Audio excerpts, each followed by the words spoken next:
with me, and you'll be in a world of pure imagination. Take a look.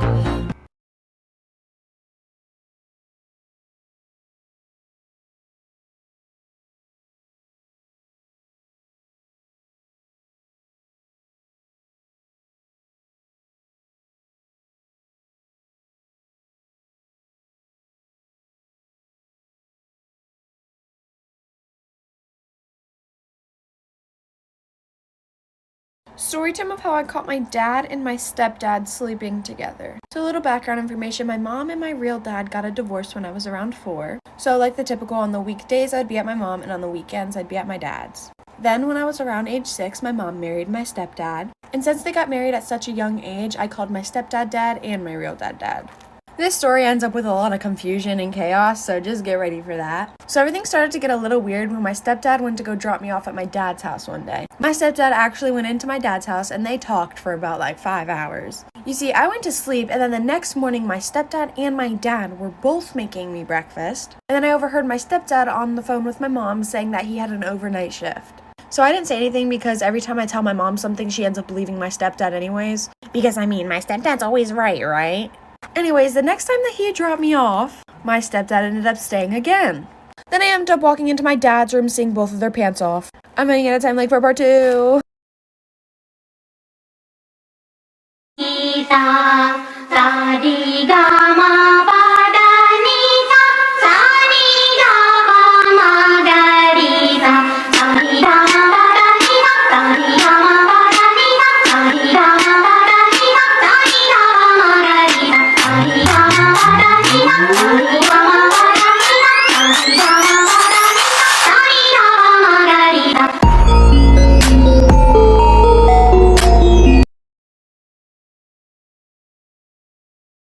Part 2 of how I caught my dad and my stepdad sleeping together. Continuing on with the story, I had to ask my dad a question, so I walk into his room and I see my dad and my stepdad's pants off. One was laying down, the other was... You guys get the point. My dad quickly jumps off the bed and he jumps up so fast that he falls off the bed and he goes, honey, it's not what it looks like. And then my stepdad said, get out. So I thought it was funny, so I took a picture and I sent it to my mom because I knew she wouldn't believe me if I didn't have proof. And then she went crazy and tried to kill both of them because, he cheated on her. Then she ended up in like a mental hospital. They declared her crazy or something. So I don't see her anymore. And now I have 2 gay dads, and let me tell you, it's probably the best thing in the world. So basically, to sum it up, my stepdad cheated on my mom with my dad, and then my mom went crazy trying to kill my stepdad and my dad. Then she ended up in a mental hospital, so now I don't see her anymore. And yeah, I have 2 dads now. Now they got married, and yeah, I'm pretty happy. Even though she's crazy, I kind of miss my mom.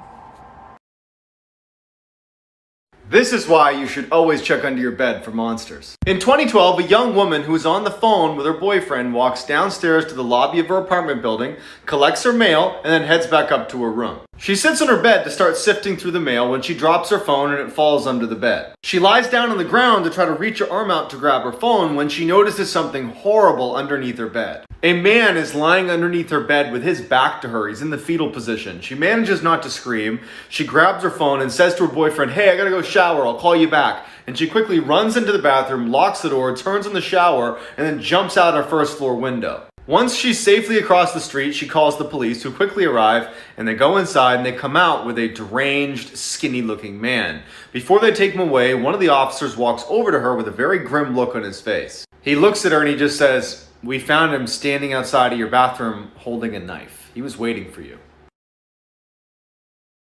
This is why parents should believe their kids. In 2010, a 15-year-old boy started to notice that the door to his attic, which was in his bedroom, was always open. One day, when his mom's giving him a hard time about being lazy, he's like, well, you're one to talk. You always leave my attic door open. She's like, I haven't touched your attic door in months, and nobody else has either. Not easily frightened, the boy decides to leave the attic door open. And so he's laying in bed, and he kind of looks over at the door, and standing in the door frame is a figure staring right at him.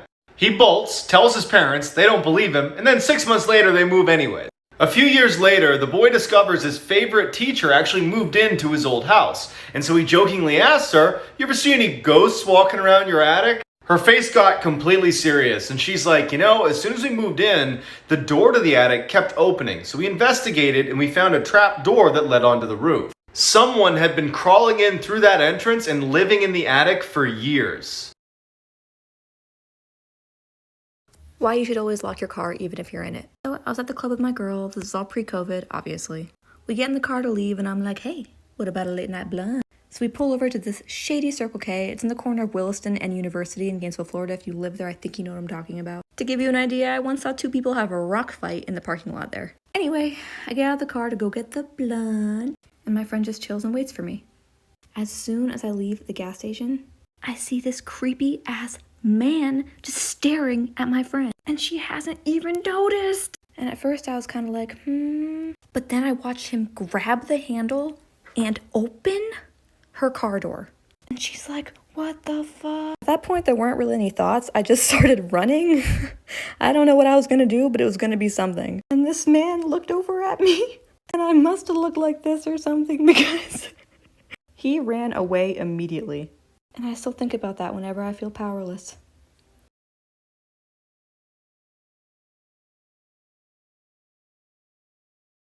I have this distinct memory of being a little kid and seeing this gorgeous woman walk by with these bright, sparkly heels. She was so inspiring, I realized that I wanted to wear heels at that moment too. So when I turned 18, I was finally brave enough to buy a pair for myself. They were not red, they were blue with yellow flowers, but I freaking loved them. Even though they really hurt, and even though I walked like a newborn deer in them, I was so stubborn, I wore them out anyway. So one night I'm out clubbing with my best friend, and I leave to go pee. This guy walks by me and just nudges me. It was really just the smallest tap, but because of the heels, I slowly started to topple backwards. As I'm falling, this arm catches me. I look over in shock to see that the woman next to me had caught me without even looking.